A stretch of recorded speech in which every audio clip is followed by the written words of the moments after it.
Hello বন্ধুরা, তোমরা সবাই কেমন আছো? আশা করছি ভালো আছো। আমিও ভালো আছি। তাই আজ বেরিয়ে পড়লাম কলকাতায় একটা জিনিস দেখার উদ্দেশ্যে।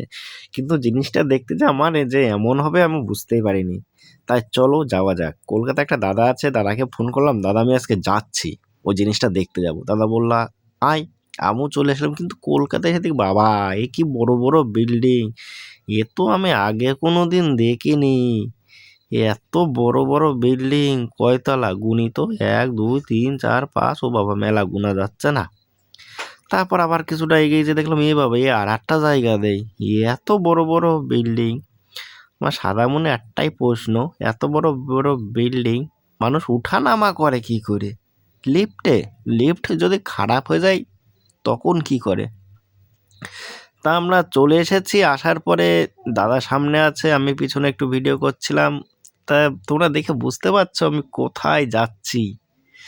এটা হলো কলকাতা সেই বিখ্যাত বিশ্ব বাংলা গেট। চলো এখানে যাওয়া যাক।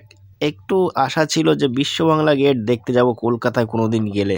তা আসলাম যখন, দাদাকে ফোন করে দাদাকে সাথে নিয়ে চলে আসলাম। দাদাকে আমি বলেছিলাম ভিডিও আসার জন্য, কিন্তু আসলো না। তা আমি নিজে নিজে সেলফি ক্যামেরা একটু ভিডিও করে নিচ্ছি। চলো, তোমরা তো জানো কোনো জিনিস আমরা বাঙালিরা প্রথম দেখলে ছবি তোলায়, সেলফি তোলায়, এতায় ওতায় কত ব্যস্ত থাকি।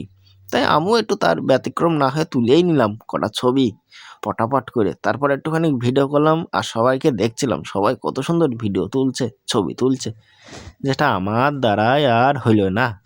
তবে বিশ্ব বাংলা গেটের তলায় চলে আসলাম।